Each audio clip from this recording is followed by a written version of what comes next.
وہ صدیق کی صداقت رضی اللہ تعالی. آج تمہارے اندر آ جائے، سارے جھوٹے ایک جگہ جمع ہو جائیں، پرواہ نہ کرنا. اگر تمہارے سینوں میں عشق مصطفیٰ کی شمع روشن ہے، تنہا بھی ہو اللہ کی مدد آئے گی. بے شک بے شک اللہ کی مدد آئے گی. بظاہر حالات خراب ہیں، بظاہر حالات ہمارے خلاف دکھتے ہیں. آج یہی حالات دہرائے جا رہے ہیں. میں تھوڑی اور مثالیں آپ کے سامنے رکھتا ہوں. عجب چیز ہے لذت آشنائی.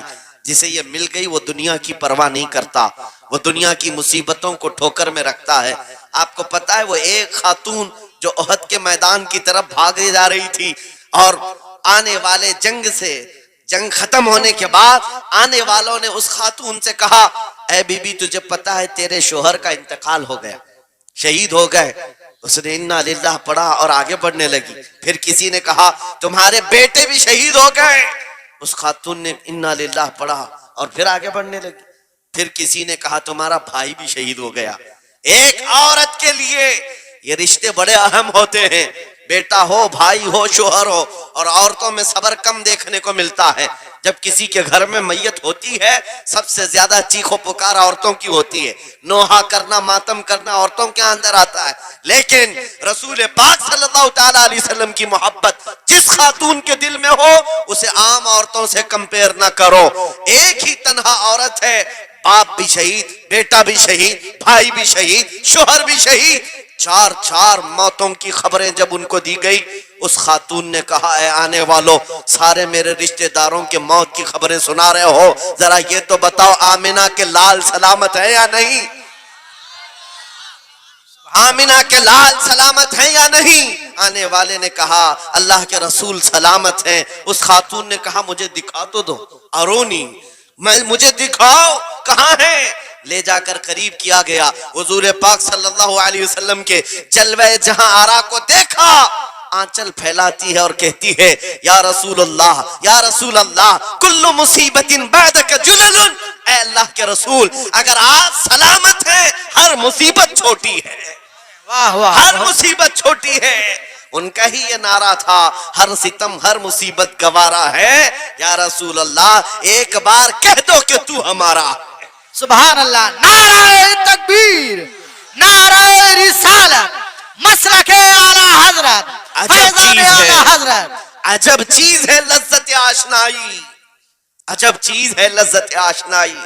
جس کو یہ لذت ملتی ہے محبت مصطفیٰ کی، پھر وہ مصیبتیں گنتا نہیں ہے، وہ اپنے اوپر آنے والی آفتوں کو گنتا نہیں ہے. اس کے لیے دنیا ہیچ ہے. عزیزان گرامی وقار، آپ کو پتا ہے وہ صحابہ اکرام رضوان اللہ تعالی علیہ مجمعین جن کی زندگیاں، جوانی کی زندگیاں بڑی عزیز ہوتی. ہر آدمی جوانی میں عیش کرتا ہے، مگر مدینے کے ان جوانوں کو ہم نے دیکھا ہے آج شادی ہوئی، آج دلہن کو گھر لایا ہے، دلہا اپنی دلہن کے ساتھ سہاگ رات میں مصروف ہے. لیکن جنگ کا بگل بج گیا، باہر مدینے میں آواز آنے لگی، رسول پاک صلی اللہ تعالی علیہ وسلم احد کے میدان کی طرف نکل پڑے ہیں. یہ آج کا دولہا اپنی دلہن کو بستر پر چھوڑ کر نکل پڑتا ہے اور جا کر رسول پاک صلی اللہ علیہ وسلم کی جماعت میں شریک ہوا. جانتے ہو وہ خاتون بھی ایسی نہیں تھی کہ پیر پکڑ لے، کہاں سہاگن کو ابھاگن کیے جا رہے ہو، میرا کون ہوگا اس کے بعد. نہیں، خاتون نے کہا جاؤ اللہ حافظ، اگر سلامتی کے ساتھ آ گئے فخر سے غازی کی بیوی کہلاؤں گی، اور اگر شہید ہو گئے تب بھی فخر کروں گی کہ شہید کی بیوہ ہو. یہ رسول پاک کے معاشرے کے ان مثالوں کو تمہارے سامنے رکھ رہا ہوں جنہوں نے لذت آشنائی پالی تھی، حضور کی محبت کا مزہ لے لیا تھا. وہ صحابی رسول جوان دولہا میدان جنگ میں شریک ہو گیا، لیکن گھمسان کی جنگ میں شہید بھی ہو گیا. ایک رات کا دولہا شہید ہوا ہے جس کو اللہ کے فرشتوں نے غسل دیا تھا، حضرت حنظلہ غسیل الملائکہ. اور آپ کو پتا ہے ایک نوجوان جو کالے رنگ کے تھے، حضرت عبداللہ اسود ان کو کہا جاتا ہے، حضور کے پاس آئے، کہا شادی کرنا ہے، شادی کرنا ہے، عمر ہو گئی ہے. حضور پاک صلی اللہ تعالی علیہ وسلم نے فرمایا کچھ ہے مہر دینے کے لیے، کچھ پیمال ہے؟ کہا کچھ ہے نہیں. کہا مہر کے لیے پیسے لے آؤ، شادی کرا دی جائے. اور اس کے بعد انہوں نے ادھر ادھر کیا. پھر حضور نے ہی ان کے لیے مال جمع کرنے کا انتظام کیا حضرت عثمان غنی کے ذریعے سے. ان کو مال دیا گیا, پیسہ دیا گیا, کہا جاؤ گھر کو بنا لو, سامان لے آؤ اور مہر کے پیسے جٹا لو, شادی کا سامان خریدو, مدینے کی انصار کی کسی بیٹی سے تمہارا نکاح ہو جائے گا. وہ نوجوان عبداللہ اسود غریب صحابی ہیں, غریب صحابی اور کالے رنگ کے تھے. انہوں نے شادی کا سامان خریدنے کے لیے مال تو جٹا لیا, بازار میں تھے, اعلان ہو گیا اللہ کے رسول صلی اللہ علیہ وسلم جنگ میں تشریف لے جا رہے ہیں. اچانک مشرکین کا حملہ ہوا ہے.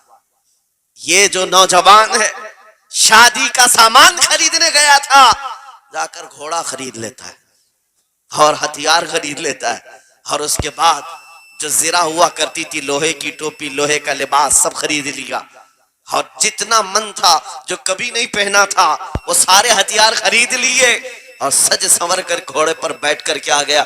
جب میدان جنگ میں صفیں لگ رہی تھی شریک ہو گئے. ان کو جو غریب صحابہ میں شمار کیا جاتا تھا, ان کے پاس کبھی کوئی ہتھیار نہیں تھا, نہ کوئی تلوار, نہ کوئی ٹوپی, نہ کوئی گھوڑا. صحابہ ان کی طرف دیکھ کر سمجھتے ہیں کوئی بڑا پہلوان ہوگا ہم میں سے جس کو ہم نہیں جانتے. لیکن جب جنگ میں وہ اڑ گیا تھا بڑے بڑے شیروں کے پیر اکھڑنے لگ گئے تھے. نبی پاک صلی اللہ علیہ وسلم نے عین دوپہر کے وقت صحابہ سے پوچھا کون ہے یہ جو لڑ رہا ہے, یہ بطل جلیل کون ہے, یہ چہرہ بھی چھپا ہوا ہے, پوری لوہے کی ٹوپی پہنا ہوا ہے, پورا جسم بھی چھپا ہوا ہے, قیمتی لباس ہے اس کے اوپر. صحابہ ادھر سے ادھر سے دیکھ رہے ہیں, کہا ہم میں سے تو نہیں ہے, یہ کوئی باہر سے آیا ہوا لگتا ہے. حضور مسکرا کر کہتے ہیں میرا عبداللہ اسود ہے جس کو شادی کے پیسے دیے تھے, جا کر اس نے جنگ کا سامان خرید لیا ہے. اور حضور پاک دیکھ کر مسکرانے لگے. شام سے پہلے اسی عبداللہ اسود کی شہادت بھی ہو گئی, وہ شہید ہو گئے میدان جنگ میں. جانتے ہو نبی کریم صلی اللہ تعالی علیہ وسلم خود چل کر تشریف لائے اور ان کے سر سے زرہ اتاری, ٹوپی اتاری, خود کو اتارا اور اپنی گود میں ان کا سر رکھا, ان کے چہرے سے مٹی کو صاف کیا. صحابہ کہتے ہیں اس قسمت پر قربان جائے, حضور کی گود میں ان کا سر دیکھ کر کے ہمیں رشک ہونے لگا. پھر حضور فرماتے ہیں من المؤمنین رجال صدقوا ما عہد اللہ علیہ, مومنین میں سے کچھ بندے ایسے ہیں جنہوں نے اللہ سے کیا ہوا وعدہ پورا کر دیا ہے. میرے عزیزو یہ کٹ گئے, ختم ہو گئے, اپنے آپ کو فنا کر دیا. کون سی چیز تھی جو انہیں میدان میں لے آتی تھی, کون سی چیز تھی جو انہیں بستر سے اٹھا لاتی تھی, کون سی چیز تھی جو بازار میں شادی کے سامان خریدنے سے بدل کر وہ ہتھیار خریدنے پر آ جائیں. ارے جنگ میں جانا کوئی کرکٹ اور فٹ بال کا میدان نہیں ہے, ہتھیلی میں جان لے کر کے جانا ہے.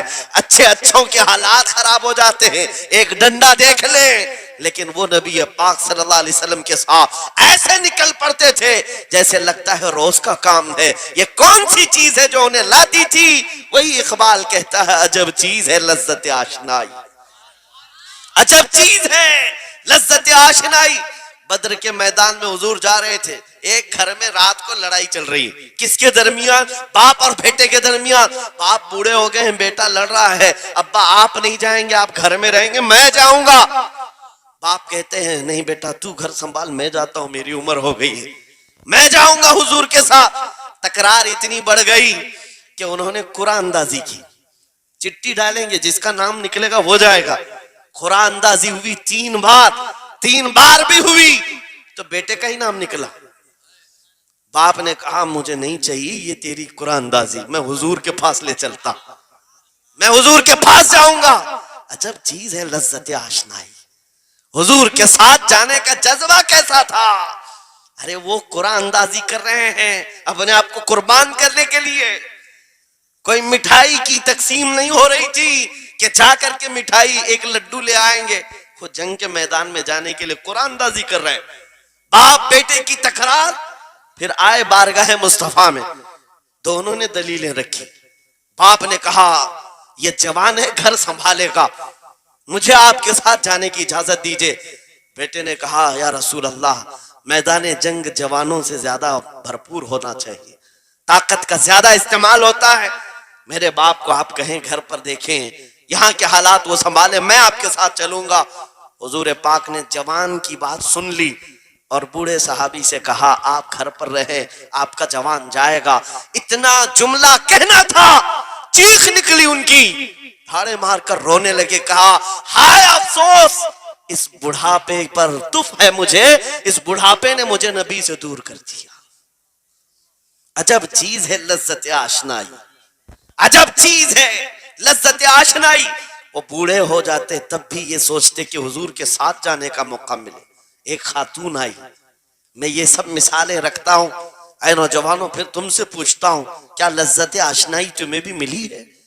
حضور کی بارگاہ میں اپنے آپ کو فدا کرنا یا اپنی دنیا کو ٹھوکر مارنے کا جذبہ کبھی آیا ہے؟ ایک خاتون حضور کے دربار میں آئی، جب حضور صلی اللہ تعالی علیہ وسلم کسی میدان کی طرف جا رہے تھے، وہ بھی جنگ کا حال تھا، کئی جنگیں لڑی گئی، ایک خاتون آئی 1.5 سال کا بچہ لے کر، کہا یا رسول اللہ مدینے کی ساری مائیں اپنے جوان لڑکے بھیج رہی تھی، میرے گھر میں کوئی نہیں تھا، ایک 1.5 سال کا بچہ ہے، میں اس کو لے آئی ہوں، اس کو قبول کر لیں۔ توجہ، ماں کا کلیجہ کیسا ہوتا ہے، ماں کی ممتا۔ 1.5 سال کے بچے کو لے کر آئی، کہا اس کو قبول کر لیں۔ حضور نے پوچھا اس کا کیا کریں گے؟ وہ خاتون کہتی ہے یا رسول اللہ میرے شوہر شہید ہو گئے اور میرے پاس سوائے اس بیٹے کے کوئی نہیں۔ ہاں مجھے اندازہ ہے میرا بیٹا چل پھر نہیں سکتا، تیر تلوار نہیں اٹھا سکتا، یہ جنگ میں جانے کے قابل نہیں، لیکن میں اس حصے سے محروم نہیں ہونا چاہتی جو مدینے کی ہر ماں لے رہی ہے۔ بس یا رسول اللہ میرے بیٹے کو آپ کسی مجاہد کے ہاتھ میں دے دیں، جب دشمنوں کی طرف سے تیر چلے میرا بچہ ڈھال کے کام تو آ سکتا ہے، میرا بچہ ڈھال کے کام تو آ سکتا ہے۔ عجب چیز ہے لذت آشنائی، عجب چیز ہے لذت آشنائی۔ جسے یہ آشنائی کی لذت ملی ہے اس نے مصطفیٰ کریم کے قدموں میں بچے بھی وار دیے، سب لٹا دیا ہے۔ ان کے لیے مال کی کوئی اہمیت نہیں تھی۔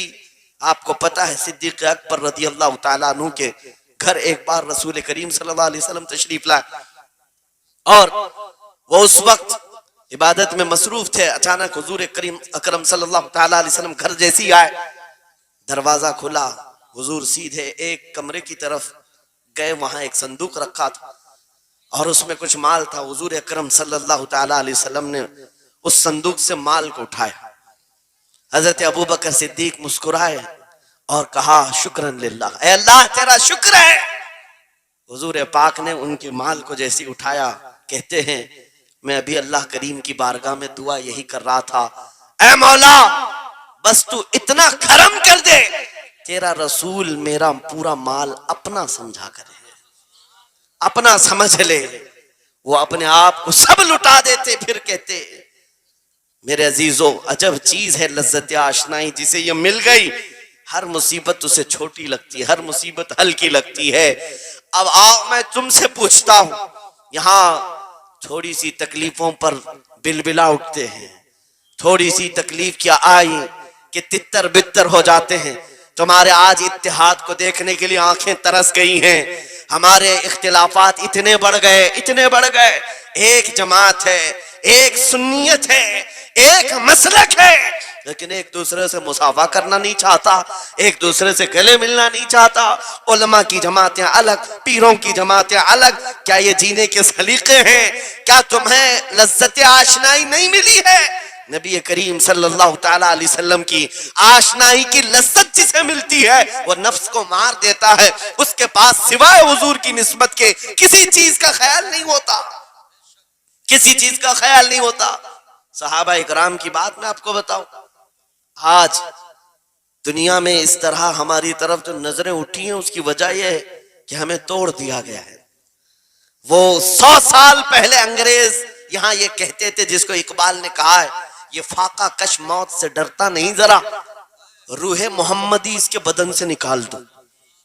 100 سال پہلے انگریزوں نے کہا تھا روح محمدی اس کے بدن سے نکال دو۔ کیوں؟ جب تک روح محمدی اس کے ساتھ ہے، وہی لذت آشنائی ہے جس کو میں کہہ رہا ہوں، وہی عشق مصطفیٰ ہے، جب تک اس کے ساتھ ہے یہ موت سے کبھی ڈرتا ہی نہیں ہے۔ اس کو موت سے ڈرانا ہے تو یہ اس عشق کی دولت کو کھینچ لو، نکال لو، روح محمدی اس کے بدن سے نکال دو۔ تم سب نوجوانوں کو میں تنبیہ کرتا ہوں میرے عزیزوں، روح محمدی تم سے چھیننے کے لیے دنیا نے ایڑی چوٹی کا زور لگا دیا ہے، تمہارے مٹھی میں ہر گناہ کو لا کر جمع کرنے کی کوشش کی گئی ہے، تمہاری آنکھوں کو آج خرید لیا گیا، تمہاری حیا کا قتل کر دیا گیا، تمہارے اخلاق کہاں چلے گئے؟ ہمارا وہ نوجوان جب نکلتا تھا تو اس کے لیے فرشتے استقبال کرے، امت محمدیہ کا وہ غیور جوان جس کے لیے اللہ تعالیٰ نے طوفانوں کے رخ موڑ دیے، سمندروں میں راستے بنا دیے، سمٹ کر پہاڑ ان کی ہیبت سے رائی، آج اس کا حال یہ ہے کہ پوری رات پب جی میں گزار رہا ہے، یہ ٹک ٹاک پر مجرے کر رہا ہے۔ یہ لا کر کے تمہارے ہاتھوں میں اسی لیے تھمایا گیا ہے، اسی لیے تھمایا گیا ہے۔ اور ایک جملہ میں کہتا ہوں عزیزوں، جب شیر اپنی شیری چھوڑ دیتا ہے تو بہت سارے کتے بھونکنے لگ جاتے ہیں، ہاں کتوں کے اندر دم آ جاتا ہے۔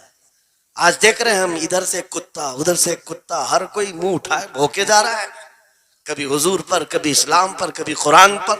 اس کی وجہ کیا ہے؟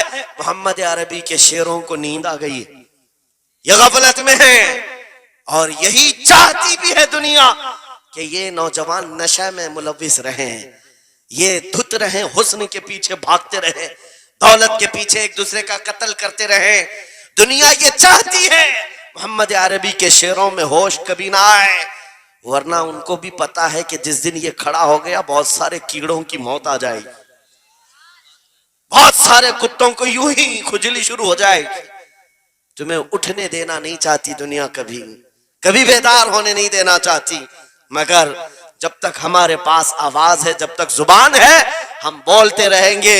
ایک ہی چیز ہے جو تمہیں یہاں سے وہاں لے جاتی ہے، وہ کون سی ہے؟ کہ محمد سے وفا تو نے، تو ہم تیرے ہیں، یہ جہاں چیز ہے کیا لوح و قلم تیرے ہیں۔ سبحان اللہ، نعرہ تکبیر، نعرہ رسالت، مناظر اہل سنت، علامہ سلمان رضا صاحب قبلہ۔ سبحان میرے اللہ۔ عزیزوں، ایک بات یاد رکھ کر کے چلو، دنیا آج کہتی ہے ان کے پاس کچھ نہیں ہے، تمہارے پاس کچھ نہیں ہے، صحیح کہتی، اخبار میں یہی چھپا، رپورٹوں میں یہی چھپا، سپریم کورٹ کے ریٹائرڈ ججوں نے مل کر کے ٹیم بنائی اور ہمارا سروے کیا ہندوستان بھر کا، کہا کہ یہ بیکورڈ ہیں، ان کے پاس ایجوکیشن نہیں رہ گیا، ڈپارٹمنٹ میں ان کی نمائندگی نہیں ہے، یہ پڑھے لکھے نہیں ہیں، مال میں بھی کم ہے، نوکریوں میں بھی کم ہے، سب رپورٹیں ان کے پاس ہیں۔ پھر میں کہتا ہوں یہ میڈیا کے کتے 24 گھنٹے ہم پر بھونکتے کیوں ہیں؟ جب کچھ بھی نہیں ہے، بیکورڈ ہے، ٹوٹی ہوئی بکھری ہوئی قوم ہے، تو کیوں ہم پر بھونکتے ہو بار بار؟ تمہیں میں بتاتا ہوں، یہ بار بار بھونک کر بتاتے ہیں تم کچھ ہو، تمہارے پاس کچھ ہے، کچھ ہے، ان کو پتا ہے، تمہیں نہیں پتا ہے۔ تم کہہ رہے ہو نہیں میرے پاس کچھ نہیں ہے، صبح ٹی وی چالو کرو کہے نہیں تیرے پاس کچھ ہے، ورنہ ایک ٹوٹی بکھری غریب قوم پر کون 24 گھنٹے صرف کرے گا؟ ہمیں پتا ہے سارے الیکشن بھی ہمارے نام سے لڑے جاتے ہیں، ہاں تمہارے مجمع اس وقت تک گرم نہیں ہوتے جب تک ہمارا نام نہ لے لو، ہاں دوسروں کو ڈرانے کے لیے ہمارا نام چاہیے، اور کئی میڈیا، دجالی میڈیا کے چینل چلتے ہیں، ان کی دکان ہمارے نام سے۔ یہ ساری باتیں آپ کو صرف اس لیے بتاتا ہوں، وہ بھونک بھونک کر بتا رہے ہیں کہ تمہارے پاس کچھ ہے، کچھ ہے، وہ کیا ہے؟ کچھ بات تو ہے کہ مٹتی نہیں ہستی ہماری، اقبال نے کہا تھا کچھ بات تو ہے کہ مٹتی نہیں ہستی ہماری، صدیوں رہا ہے دشمن دور زماں ہمارا، یونان و مصر روما سب مٹ گئے جہاں سے، باقی مگر ہے اب تک نام و نشاں ہمارا، توحید کی امانت سینوں میں ہے ہمارے، آسان نہیں مٹانا نام و نشاں ہمارا۔ بے شک بے شک بے شک، بہت خوب۔ یہ چیز آپ کو میں بتانا چاہتا ہوں، کچھ تو ہے، وہ کچھ ہے کیا؟ وہی لذت آشنائی ہے، وہی عشق مصطفیٰ کی دولت ہے جو تمہارے سینوں میں آج دھڑکتی ہے، آج ان کا نام لیتے ہی تمہارے چہرے کھل جاتے ہیں، اس نبی پاک کا نام آتے ہی ہم اختلافات بھول جاتے ہیں اور کھڑے ہو جاتے ہیں۔ میں نے بارہا ایک بات کہی ہے، ایک صاحب نے مجھے ٹونٹ مار کر کہا تھا کہ تمہاری قوم 500 کے لیے پارٹیاں بدل دیتی ہے, ادھر جاتی ادھر جاتی ہے, کبھی 100 روپے اس نیتا سے لے لیا, کبھی 500 اس نیتا سے لے لیا, ادھر ادھر جاتی رہتی ہے. میں نے ان سے کہا تھا اصل بات یہ ہے ان کے سامنے سب برابر کے چہرے ہیں, اس لیے ادھر سے بھی لیتے ہیں ادھر سے بھی لیتے ہیں, سب جگہ سے لے لیتے ہیں. اگر آپ کو دیکھنا ہے 10 کروڑ لے کر کے آؤ, ہمارے کسی جوان کو بلاؤ اور سامنے نیتاؤں کو مت رکھنا, ایک طرف تمہارے پیسے اور ایک طرف گنبد خضرا کو دکھانا, اور پھر پوچھنا یہ لیتا ہے یا وہ لیتا ہے. آج ایک غریب جوان کے بارے میں بھی میرا یقین یہ ہے تیرے 10 کروڑ کی دولت کو ٹھوکر مارے گا اور پھر کہے گا اپنا سب کچھ گنبد خضرا کل بھی تھا اور میرے نبی سے میرا رشتہ کل بھی تھا اور آج بھی ہے, آج بھی ہے. یا رسول اللہ زندہ آباد, زندہ آباد.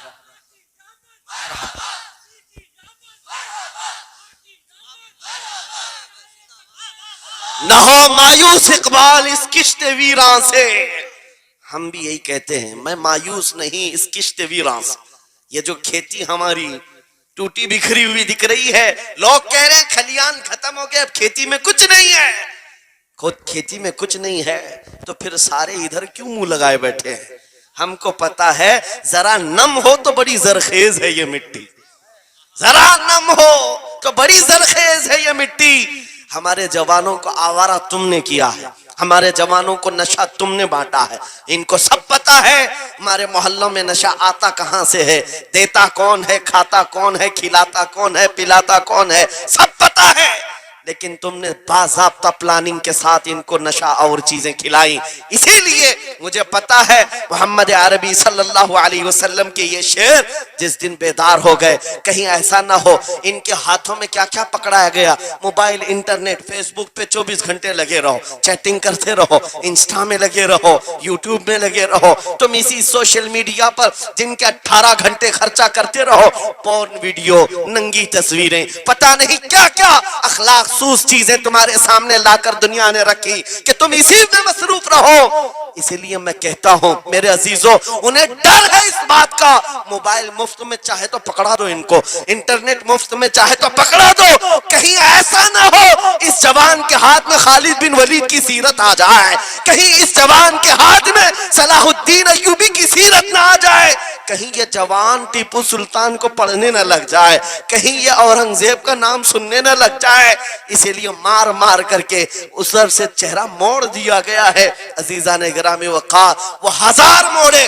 میں انشاءاللہ یہ بات ضرور کہوں گا آپ کو, پھر میں کہتا ہوں میں نے تو مثال میں 4 نام لیے, 4 نام لیے, اور ایسے نام لیے ہیں کہ پتہ نہیں اورنگزیب کا نام لیتے ہیں تو لوگوں کو تکلیف ہونے لگتی ہے. آج ہوتی ہے نا, مجھے سمجھ میں نہیں آتا اورنگزیب کیسے مارا تھا, اتنے سال تک درد کر رہا ہے. کیا کیا تھا تم نے, ابھی تک درد جا نہیں رہا ہے, ہمیں پتہ نہیں. حالانکہ ہم عادل اور منصف اور ایک غیور بادشاہ کی حیثیت سے مانتے ہیں, بلکہ وہ پرہیزگار متقی تھے. میں آپ کو اس لیے بتا رہا ہوں اے نوجوانوں کہ کہاں تم چوہوں کی سیرت پڑھنے لگ گئے, تمہیں نبی پاک کے شیروں کی سیرت پڑھنی چاہیے. سبحان اللہ, سبحان. جب آدمی بزدلوں کے پیچھے بھاگتا ہے تو بزدل ہوتا ہے. تم جو ہے سٹنٹ کرنے والے بالی ووڈ اور ہالی ووڈ کے پیچھے مت بھاگو, ان کی ریئل لائف کچھ نہیں ہے, وہ پردے میں جو دکھتا ہے حقیقت میں ہوتا نہیں. ہاں سٹنٹ کرنا اور ہے. رسول اللہ صلی اللہ علیہ وسلم کے ایک صحابی خالد بن ولید کی مثال لا کر دکھا تھا. 125 جنگوں میں شرکت کیا, ایک جنگ میں بھی شکست نہیں ہوئی. ایک ہاتھ میں تلوار جو اٹھاتے تھے اس کا وزن 35 کلو کا تھا, دوسرے ہاتھ میں جو ڈھال پکڑتے تھے اس کا وزن 40 کلو کا تھا. ہاں یہ جوان ہوا کرتے ہیں, سٹنٹ مین نہیں ہے. وہ کون سی دولت تھی ان کے پاس, کون سی طاقت تھی جسے لے کر کے وہ میدانوں میں بے خود اتر جاتے تھے. تو عالم سے کرتی ہے بیگانہ دل کو, عجب چیز ہے لذت آشنائی. واہ واہ واہ, بہت خوب. عجب چیز ہے لذت آشنائی. عزیزان گرامی وقار, وہ چیز ایک بار تمہارے سینوں میں آ جائے.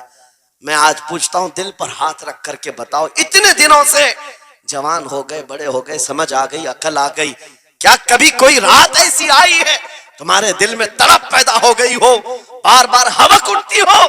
دنیا کی رنگینیاں بہت دیکھ لیا، مولا ایک بار تیرے نبی کا چہرہ دکھا دے، مجھے آمنہ کے لال کو دیکھنا ہے، اس حسن جہاں آرا کا دیدار کرنا ہے۔ کبھی تمنا ہوئی؟ کیوں نہیں ہوئی؟ کیوں نہیں کیا؟ کون سی ناممکن بات تھی؟ کون سی ناممکن بات تھی؟ آتا ہے فقیروں پہ انہیں پیار کچھ ایسا، خود بھیک دیں اور خود کہیں منگتے کا بھلا، مانگا ہوتا تو ضرور ملتا، اور ان آنکھوں میں ایک بار وہ لذت آشنائی آ جاتی تو پھر فخر سے تم بھی ہر جگہ گھومتے اور پھر یہ کہتے پھر کہ گلی گلی تباہ ٹھوکریں سب کی کھائی کیوں، دل کو جو عقل دے خدا تیری گلی سے جائے کیوں۔ جن کو لذت آشنائی مل گئی تھی وہ کہتے تھے، یہ جن کو لذت آشنائی ملی ہے ان کے جملے یہ تھے، اس گلی کا گدا ہوں میں جس میں مانگتے تاجدار پھرتے ہیں، وہ سوئے لالا زار پھرتے ہیں، تیرے دن اے بہار پھرتے ہیں۔ حضور پاک صلی اللہ تعالیٰ علیہ وسلم کی آشنائی کی لذت جسے ملی وہ پھر یہ کہتا ہے میں گدا ہوں اپنے کریم کا، میرا دین پا رہے نہ نہیں، اور مانگنا بھی ہو ادھر ادھر نہیں مانگتا۔ آج بی جے پی کی حکومت چل رہی، یہاں سے کچھ لے لے، کل کانگریس آ جائے گی وہاں سے کچھ لے لے۔ غلام رسول بی جے پی کانگریس کے بیچ میں نہیں گھومتا پھرتا، اس کا مسلک یہ ہوتا ہے، اس کا مسلک صرف یہ ہوتا ہے کر کے تمہارے گناہ مانگے تمہاری پناہ، تم کہو دامن میں آ تم پہ کروڑوں درود، یا رسول اللہ آنکھ عطا کیجئے اس میں ضیاء دیجئے، جلوہ قریب آ گیا تم پہ کروڑوں درود، درد ہو تو بھی یہ کہے شافی و نافی ہو تم، وافی و کافی ہو تم، درد کو کر دو دوا تم پہ کروڑوں درود۔ یہ بات وہ بندہ کہتا ہے جسے لذت آشنائی ملی ہے، نبی پاک صلی اللہ تعالیٰ علیہ وسلم کی محبت میں فنا ہو۔ میں ایک بات بتاتا ہوں، حضرت جنید بغدادی رضی اللہ تعالیٰ عنہ کے دور میں ایک بڑا مسئلہ پیش آیا تھا، ایک آرٹسٹ آیا تھا، ایک مصور جو تصویریں نکالتا تھا۔ یہاں پر مجھے بھی حضرت نے بھی فرمایا، رک کر کے ایک بات کہہ دیتا ہوں کہ یہ اتنے سارے جو گھوڑے لگا کر کے بیٹھے ہیں، سارے لوگ موبائل اور کیمرے بلا ضرورت کے، اور آج کے دور کی ایک بڑی بلا ہے، ہم تھک چکے ہیں، ہم مسافہ کوئی کرنا نہیں چاہتا، سب سے پہلے فوٹو چاہیے، علماء کا ادب چلا گیا، روحانیت چلی گئی، ہر کوئی مجلسوں کے آداب بھولنے لگ گیا، اس ایک موبائل، وہ اندھیرا ہی بھلا تھا کہ قدم راہ پہ تھے، روشنی لائی ہے منزل سے بہت دور ہمیں۔ یہ حالات بہت ہی سخت ترین ہوتے چلے جا رہے ہیں، بچوں ان تمام چیزوں سے میرے عزیزوں، بلا ضرورت بغیر کسی ضرورت کے یہ اس قدر اس میں زیادہ پڑ جانا تمہارے لیے نقصان دہ ہے۔ میں کہہ رہا تھا بغداد میں ایک مصور جو اس کمال یہ رکھتا تھا کہ اس کو جیسے آرڈر دیا جائے ویسی تصویر نکالتا، یعنی کوئی سامنے بیٹھ کر کے بتائے میرا محبوب ایسا تھا ویسا تھا، وہ اس کی سن کر کے تصویر نکالتا، صرف اس کو حلیہ بتاؤ تصویر نکالتا، اس کا کمال تھا۔ لوگ اپنے اپنے محبوبوں کی محبوباؤں کی تصویریں نکالتے، اور جب اس کے گھر کے پاس بھیڑ لگی تھی، اسی بھیڑ میں جنید بغدادی بھی تشریف لا، سید الطائفہ ہیں، ولیوں کے سردار ہیں اپنے زمانے۔ جب آپ کا نمبر آیا مصور نے دیکھا تو ہکا بکا رہ گیا، کہا آپ یہاں میرے گھر؟ کہا میں نے سنا ہے تو سن کر کے محبوبوں کی تصویریں کھینچتا ہے، میں بھی تصویر بنوانے آیا میرے محبوب اور میرے معشوق کی۔ کہا کہ آپ بتا دیں، حلیہ بتا دیں، میں تصویر بنا دوں گا۔ آپ نے کہا میرے محبوب کا حلیہ سنو، آنکھیں اس طرح کی تھی، پیشانی اس طرح کی، بھویں اس طرح کی، اپنے نبی پاک صلی اللہ تعالیٰ علیہ وسلم کا حلیہ بتانے لگ گئے۔ جنید بغدادی نے کہا ہوگا مکھ چند بدر شاشانی ہے، ماتھے چمکے لٹھ نورانی ہے، کالی زلفت آنکھ مستانی ہے، مخمور اکھیں مد بھریاں۔ یہ حضور پاک صلی اللہ علیہ وسلم کا نقشہ کھینچ رہے تھے۔ مصور نے کہا رکو رکو، یہ تصویر میرے پاس پہلے سے رکھی ہے۔ کہا کہ تمہارے پاس پہلے سے لوگ آرڈر دیتے ہیں پھر بنواتے ہیں؟ کہا در حقیقت آپ جس سے محبت کرتے میں بھی اس سے محبت کرتا ہوں. لاؤ تصویر. وہ مصور اندر گیا اور پورا قرآن لا کر جنید بغدادی کے پاس رکھا. سبحان اللہ سبحان اللہ. کہا کیا ہمارے محبوب کی اس سے بہتر تصویر ہو سکتی ہے؟ جب نبی پاک کا چہرہ دیکھنا ہو پڑھو والضحی واللیل اذا سجا. جب نبی پاک کی زلفیں پڑھنا ہو دیکھو رب تعالیٰ نے فرمایا واللیل اذا یغشا. ہاتھوں کے بارے میں فرمایا وما رمیت اذ رمیت ولکن اللہ رما. قدموں کے بارے میں فرمایا لا اقسم بہذا البلد. آنکھوں کے بارے میں فرمایا ما زاغ البصر وما طغى. سینے پاک کے بارے میں فرمایا الم نشرح لک صدرک. ان کے عطاؤں کے بارے میں فرمایا انا اعطیناک الکوثر. واہ بے اس شک. وقت میرے عزیزو حضرت جنید بغدادی نے قرآن اٹھایا. آج سے میں ایک بات یہ کہہ رہا ہوں جس کے دل میں حضور کی محبت ہے وہ ہر جگہ اپنے نبی کے اپنے محبوب کے جلوے ہی دیکھتا.